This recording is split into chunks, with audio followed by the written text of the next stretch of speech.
Seemed like he was making good progress, okay? But he wasn't making any progress. I told him the other night, I said, you might be fooling everybody else, but you're not fooling me. You're full of shit. You're still on stuff. Why do you think he wouldn't tell us about it? He tells me everything else, you know, that he's done. I think he's partially embarrassed, and I think he's,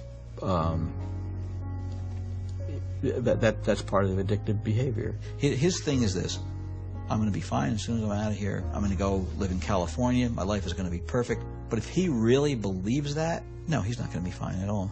Here's why. You know who I feel bad for? I feel bad for Nadine. Because here's a young girl who's married, whose hopes and dreams and life is in him, and he's a screw-up. And if he ends up overdosing and killing himself, or if he ends up on the rocks, he's taking her with him. I'm not moving out there with the hopes and dreams of, you know, I'm not going to go wait tables and hope I'm going to be an actor. I already did that for 15 years with wrestling. You're going to get noticed? I'm not moving out there to get noticed, but you're never going to get noticed in Poughkeepsie. In Hollywood, you're walking down the street, somebody sees you, hey, you got a minute? You never know. You just never know. You don't think there's any way you can get past it? A miracle. I'm serious. You know, I think they're going to find him dead someday.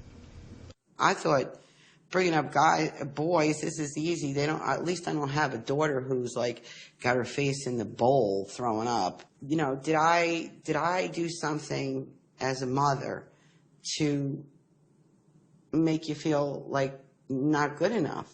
When Mike went off to college and he calls your father up and says, "Can I try steroids?" No, you're not getting money to try steroids.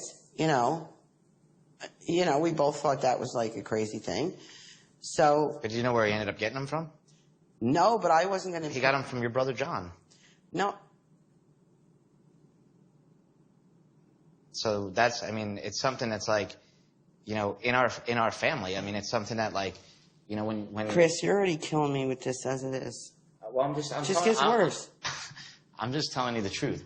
I'm just trying to tell you how I feel as a mother. I am broken to my soul. My heart is broken. When you were growing up, Hulk Hogan, look what he's saying. Take your vitamins, say your prayers, and what? Believe in yourself. Yeah, but it's not true. I started working out. Take your steroids, okay? I don't know if he ever prays or not.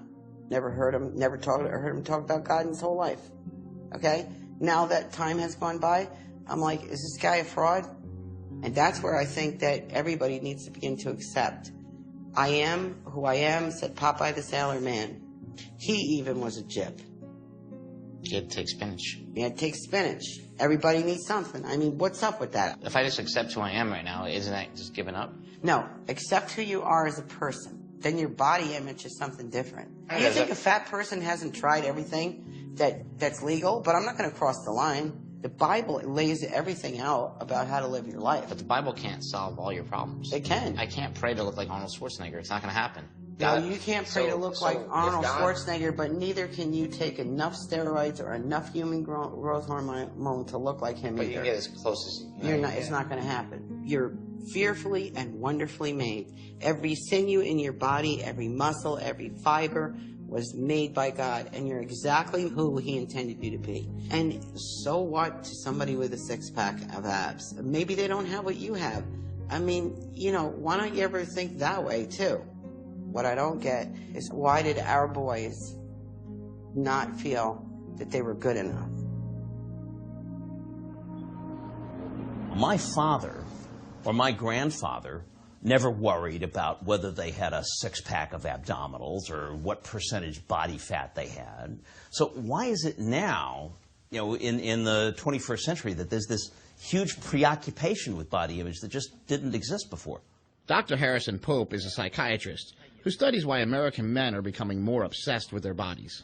So here we have G.I. Joe from the 1960s. This is when he first came out at the time of the Vietnam War. He's a perfectly normal-looking dude. Here is G.I. Joe from about 10 years later, from the mid-1970s. He's got abs now. He's clearly been putting in some time in the gym. And then here is G.I. Joe from the 1990s. Bicep is up to 16 inches or so. Full six-pack of abs. Even got serratus muscles visible on the side. This evolution in the action figures is a testimony to this increased preoccupation with body image that we've been seeing in the United States. And it's funny that in our culture that we still tend to romanticize steroids to a certain way. That you'll see an ad for some SUV, that says, "This is our sedan on steroids."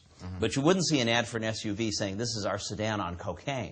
Well, it's sort of like a golf cart on steroids. It looked like an easy bake oven on steroids. It's sort of economy on steroids. Think of it as Apollo on steroids. This year, the jet stream has really been on steroids. Kosovo would be Bosnia on steroids. Adding more U.S. trainers and advisors, essentially putting the current strategy on steroids. We are besieged every day with images of muscular male bodies on TV, in the movies, in cartoons, on magazines at the checkout counter in the department store, all of which seem to give this message that a real man is big and muscular.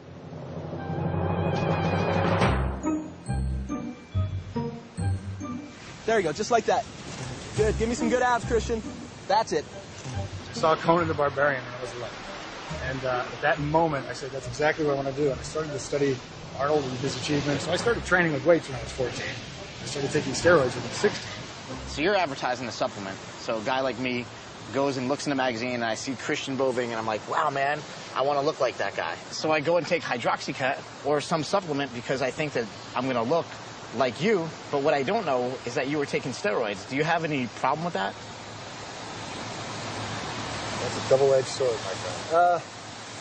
How to answer this? If somebody looks at an ad with me in it and says, well, Christian Boving takes hydroxycut, which I did, and I do, that doesn't necessarily mean that I don't take something else.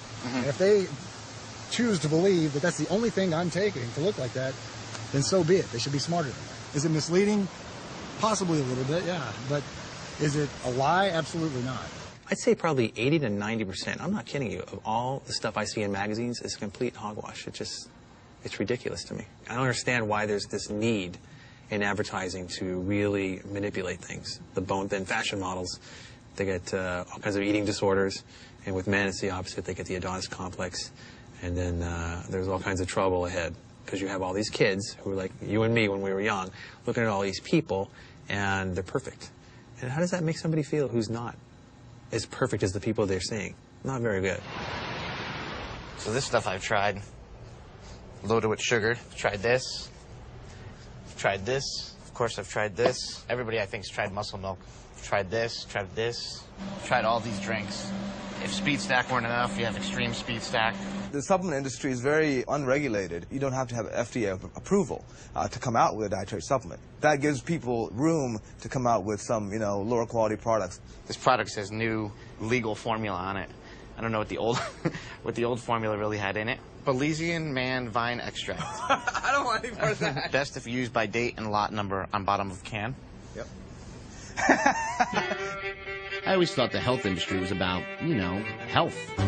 Why does it feel like we're back in the Wild West? It'll clean your teeth and curl your hair. The best in the West. I wouldn't be dead without a bottle. Well, we can all thank the senator from Utah, Orrin Hatch. Look how good he looks. I want to get his brand is what I want to do. See, the health industry is big business in Utah. They make almost a quarter of all the dietary supplements in America. And supplements are a $24 billion industry. So you do the math. Making supplements used to be like making prescription drugs. You had to prove your product was safe and effective before you could sell it. Well, the supplement cowboys in Utah thought that was a real hassle. So they asked their favorite senator to change the rules around. And now you don't have to prove your product is safe at all. And the